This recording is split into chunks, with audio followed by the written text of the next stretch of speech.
Assalamu alaikum warahmatullahi wabarakatuh. Sote tunakubaliana ya kuwa Mwenyezi Mungu hakushusha maradhi ila alishusha na dawa yake. Hakuna maradhi ambayo tunayo katika huu ulimwengu alafu yakawa hayana dawa. Ni huenda tu Mungu kaamua kuwaficha watu dawa yake ili watu waendelee kuteseka kutokana na maovu wanayoyachuma kwa mikono yao.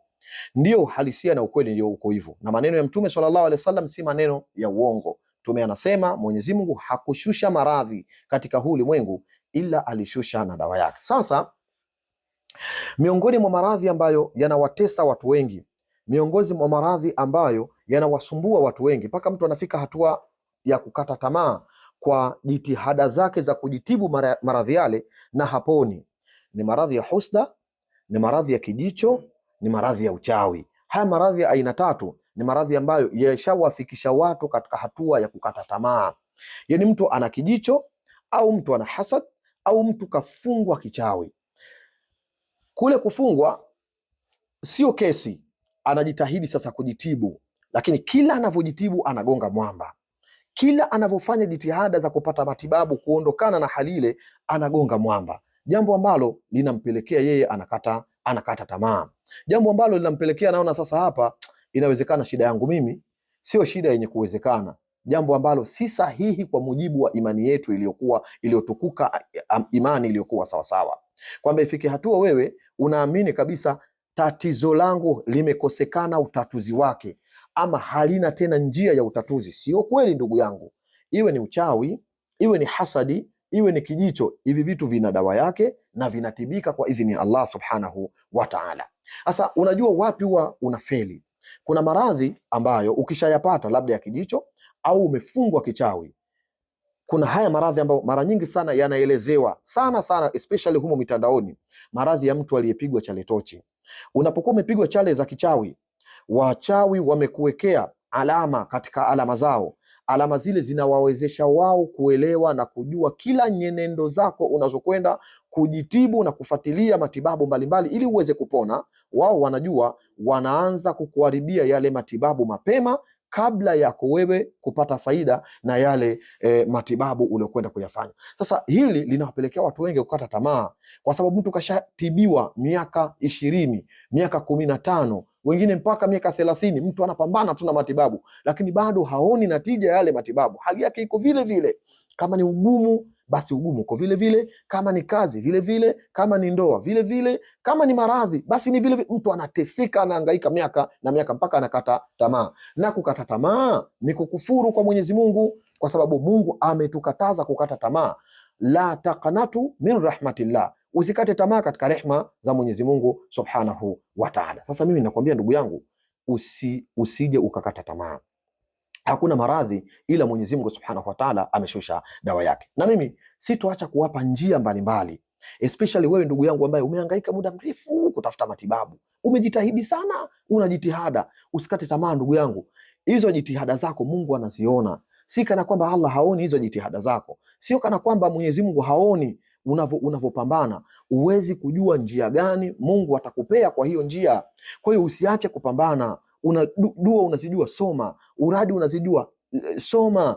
Umeelewa vizuri? Na njia, na baadhi ya njia hizi tunazopeana, fanya kuna moja itakufaa tu kwa idhini ya Mwenyezi Mungu Subhanahu wa Ta'ala. Kuwa makini tu na njia wanazozitoa watu, zile njia za masharti magumu. Yake mitandaoni kuna watu wengi wapo washirikina, wanatoa nao njia za kishirikina, badala ya kutibu tatizo unakwenda kuongeza tatizo kubwa, nao sasa unakuwa ni mtihani mwingine huo. Wal billah, Mungu atukinge na atuhifadhi.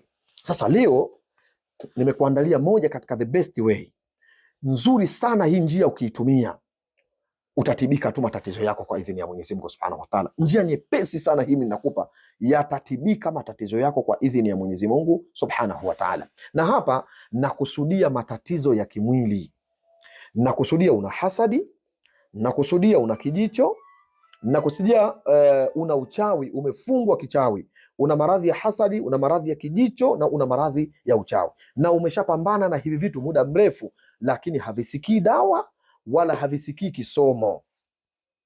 Kwa sababu gani? Kwa sababu wachawi wanakutangulia. Sasa leo nakupa hii njia kwa idhini ya Allah subhanahu wa ta'ala. Faida za hii njia, kwanza kabisa inafuta chale tochi kabisa kabisa. Hii ni uhakika kwa idhini ya Allah subhanahu wa ta'ala.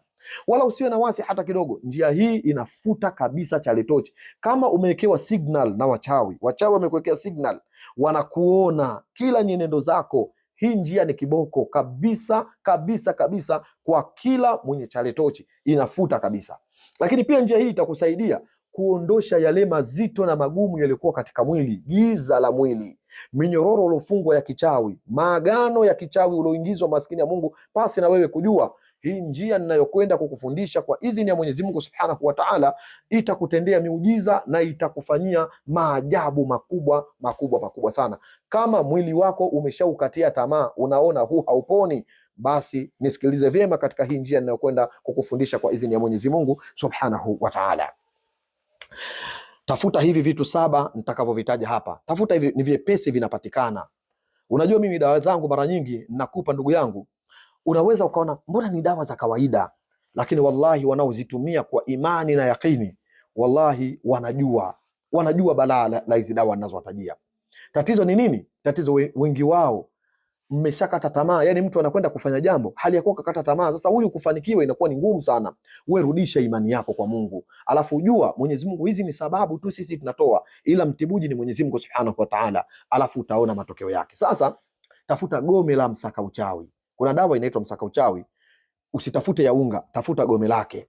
Alafu tafuta gome la dawa inaitwa mwavi au kiapo, ni maarufu, ili wale usiogope ya majina.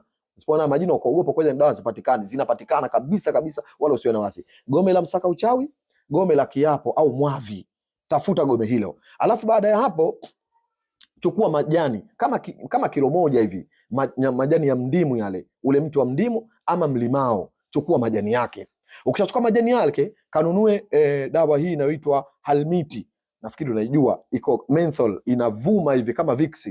Unachukua vikopo vyako hivyo viwili, nisikilize kwa makini, unachukua vikopo vyako hivyo viwili. Alafu baada hapo chukua miski sasa chukua chupa 7, miski nyeupe ile ndogo ndogo inakuwa hivi, chukua vichupa 7. Ukishachukua vichupa 7 vya miski, nachukua dawa ya unga ya muosha fedha, vijiko 5 vya dawa ya muosha fedha. Nenda chukua muosha fedha, chukua vijiko vyako 5, ni dawa ya 6 hiyo. Alafu dawa ya mwisho kabisa chukua Abdallasini, iwe robo.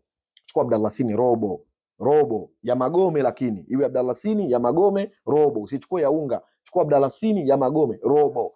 Sasa dawa zako hizi ukishazichanganya hizi, ukishakuwa nazo tuko pamoja, zote uko nazo, chukua maji yako yale pembeni, yaweke hapa. Sasa yale maji, nisikilize mimi vizuri, yale maji ambayo utakuja kuchanganyia na hivi vitu, unayasomea kisomo hichi chepesi kabisa, wala usiogope. Mimi sikupi kisomo kigumu ambacho ukashindwa, nakupa vitu ambavyo utaweza kuvitenda. Suratul Fatiha babangu, hujui wewe? La shaka fihi, suratul Fatiha unajua ni alhamdulillahi rabbil alamin. Ukijiona wewe Muislam suratul Fatiha hujui, basi wewe ni bure kabisa, hamna kitu. Suratul Fatiha sasa, katika yale maji, kabla hujachanganya na zile dawa, ile maji unaisomea suratul Fatiha 70. Alafu unakuja kusoma suratul Ikhlas, qul huwallahu ahad 70, qul a'udhu birabbil falaq 70, qul a'udhu birabbin nasi 70, na swala za mtume 100, yale ya maji. Alafu kisha baada ya hapo utachukua vile vitu vyako utavitia katika yale maji. Ukishavitia katika yale maji utaviacha pale, vitaroana. Vikisharoana unatia jikoni, vinachemka. Vikishachemka sasa unakuwa unafanya kama nyungu. Unachukua shuka, unavua nguo zako zote chumbani kwako, uko mwenye peke yako, vua nguo zako zote, unabakia kama ulivyozaliwa. Unachukua shuka yako nzito, ile dawa ishachemka, unaifunika na mfuniko mzito kidogo, unaifunika, unaipoa kama mtu anayefanya nyungu. Nguo zako zote umevua, alafu unaanza kujipiga ule mvuke, unakuingia sawasawa katika mwili wako. Ndugu yangu, ninakuapia kwa idhini ya Mwenyezi Mungu, utaratibu huu ukiufanya asubuhi na jioni kwa muda wa siku 15 mfululizo, kwisha kabisa chale tochi kwa idhini ya Allah Subhanahu wa Ta'ala, kwisha minyororo ya uchawi kwa idhini ya Allah Subhanahu wa Ta'ala, kwisha sijui hasadi, vijicho, sijui nuksi, sijui mikosi, sijui na vyote hivi, kwisha kwa idhini ya Allah Subhanahu wa Ta'ala. Sizungumzi maneno mengi, katende hii, alafu utakuja kunisadikisha maneno yangu. Nyepesi kabisa hii nimekupa, ina uwezo ukafanya ikapatikana, na itakupa maajabu makubwa. Usikate tamaa ndugu yangu, hakuna maradhi yasiyokuwa na dawa. Hii ninakupa hii, nenda kajaribu ndugu yangu, andika hivi vitu pembeni, nenda kafanya hii, utaona maajabu yake kwa idhini Allah Subhanahu wa Ta'ala. Mwenyezi Mungu akubariki sana, na Mwenyezi Mungu akujalie, ikiwa utayatenda haya, basi awe ni mwenye kukuponya maradhi yanayokusumbua. Daima hatukati tamaa, tunasimama sawa sawa na Mwenyezi Mungu na tutafanikiwa biidhnillah.